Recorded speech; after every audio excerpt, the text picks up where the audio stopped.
Guys, I did it. I found the sailors, you guys. I found them in Lost Odyssey, Way of the Samurai 4, Final Fantasy 7. Man, just so many sailors Rio won't know what to do with them. Do you know any places where sailors hang out around here? Sailors? Yeah, I see them at night. At night?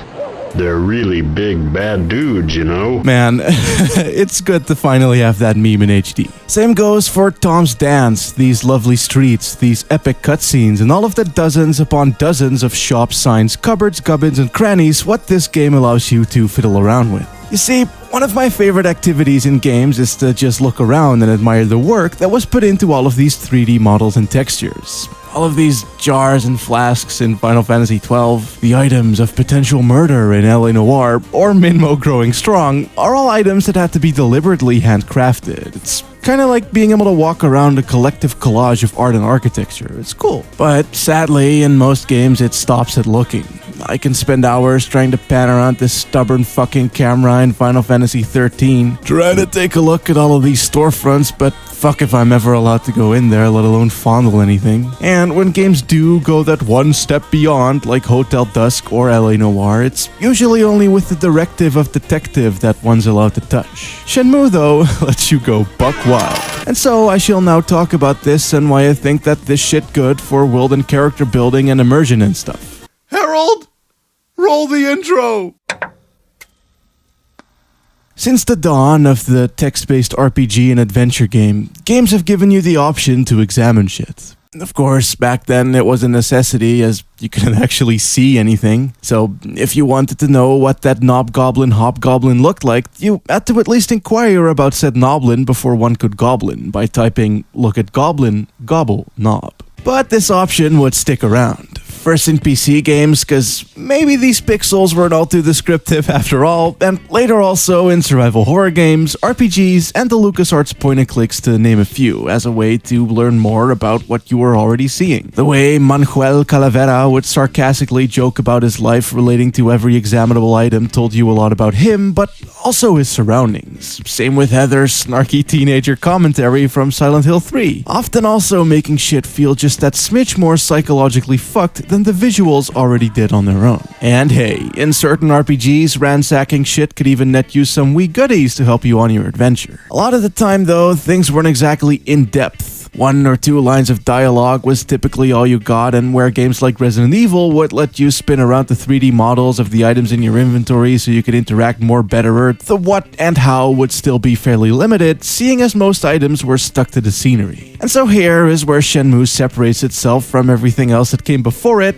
and somehow also most of everything after it, being that it lets you interact with literally every cupboard, closet, shelf, or drawer by letting you properly probe all of the shit within in great detail. Which fits, as detail was exactly what Shenmue was about. Not so much trying to give you a large, sprawling open world, but instead a tiny town that tried its darndest to feel real.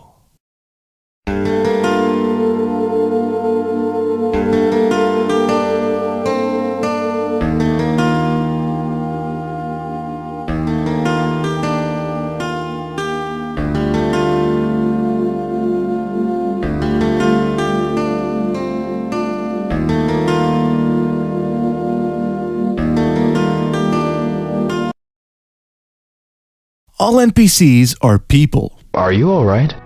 I'm just fine and dandy.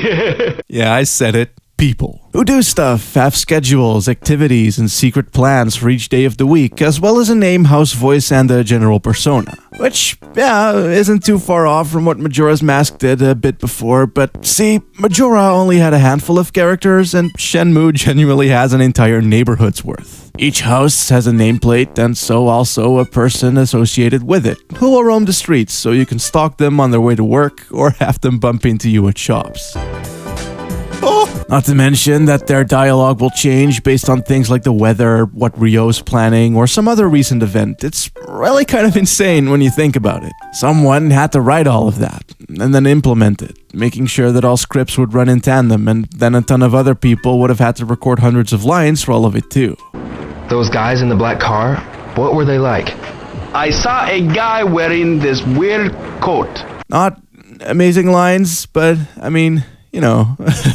But yeah, gubbins. Shenmue has a very detailed and methodical way of going about examining shit, as at any point in the game you can enter first-person mode to scan the area as if you were actually there. In that, you can pick shit up and move it about to inquire about it with the analog sticks, and it handles surprisingly well, given how most of the game absolutely doesn't in any case. But you do have a lot of control over your ability to poke around. If you, say, see an orange or a cup sitting on a table, then you can pick up said cup, and if you happen about a Combini and spot a cheeky magazine called Pooh, then you can at least admire it from a far closer distance than these texture details ever wanted you to. A lot of it's sort of pointless in that it might not have an in-game use, like the drinks from the vending machines don't replenish health or anything, and this Daytona figurine is just as pointless as a bit of plastic tat would be IRL. You can look at it, and that's about it. And sure, you can buy dried fish to feed the kitty, which, I mean, why the fuck wouldn't you? There. Good kitty. But generally, its qualities serve only to immerse, in the same way that the hands-on and tactile nature of VR game environments usually do too.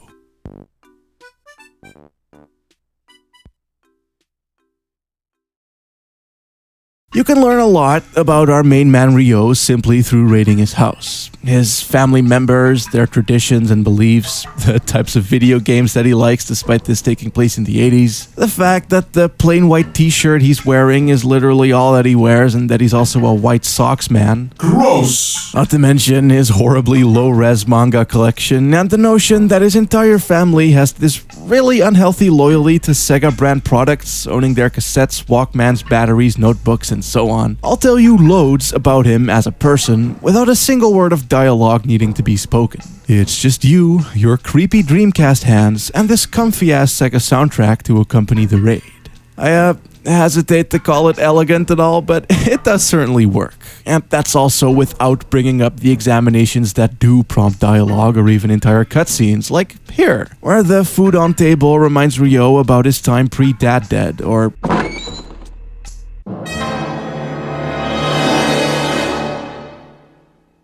It's just a cockroach. or the bit where you break into a warehouse and find out all kinds of shit about the employees' habits and who done what illegal dealings are done here.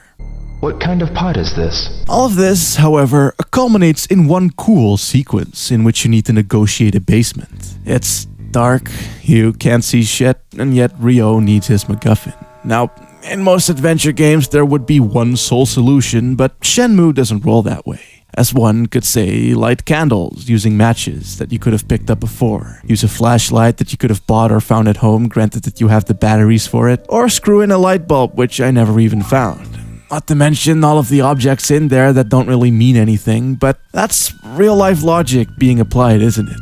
The fact that all of these drawers can be opened and that you can try flicking all of the light switches makes it feel so intuitive and natural in a way that an escape room-ish puzzle has never really done before, and I think that that's really fucking cool. And of course, this isn't the only sequence like that, as pretty much the entire game revolves around highly interactive detail. Like how you can find people's houses by examining their nameplates up close, look for stores by actually needing to check the signs rather than just scanning a mini-map or quest marker, get personal with ruffians to play some Snool, dialing phone numbers tediously by hand, waiting on the bus in the rain, checking the time sign multiple times out of boredom. It's a very mundane game, to say the least. Most of it consists out of running about town asking people if they know shit, only to have them tell you to come back another time or to have to get them something to coax out an answer. It's not exactly entertaining, I will admit, but it still contributes to making the town feel real nevertheless, which says a lot considering. Excuse me. Excuse me. I've been too tired lately. Catch me next time. So imagine these immersive qualities in a game that isn't all. Mario, Oh, yo, ciao! you know that you barber and hair salon? Oh, you get the haircut, huh? Feel very good, huh? Do you know where it is? Make you popular with the bellas, huh? Make a nozome feel amore, huh? The location? Oh, so sorry. I don't know. I see. See you later. Or that makes you wait around for upwards of 30 fucking minutes for the in-game clock, all because Ryo isn't old enough to smoke yet. A break room. Cigarettes. Blah. And so now, its legacy of detail and overall mundanity lives on. obviously in many other Japanese adventure-style games that would take after it, but moreover, sorta kinda perhaps in Sega's own Yakuza series, in which you're also able to read random magazines, buy dumb shit from the stores, do side quests involving cats, eat at a variety of restaurants, learn about the liquors you can drink there, and get into all manner of zany adventures with the locals and do some minigames like golfing, baseballing, snooker darts, and so forth. People often label Yakuza as Shenmue's spiritual successor, and while I don't fully agree that its heart lies at all in the same place, it is superficially clear to see why so many would make the connection, as Shenmue would certainly lay down the foundations for how Yakuza would bring to life Kamurocho and its other districts. And alternatively, there's the developer Sing, who took the idea of mundanity and made it their fucking modus operandi. Hotel Dusk, Another Code, and Glass Rose are all games that see you talking to people, picking things up,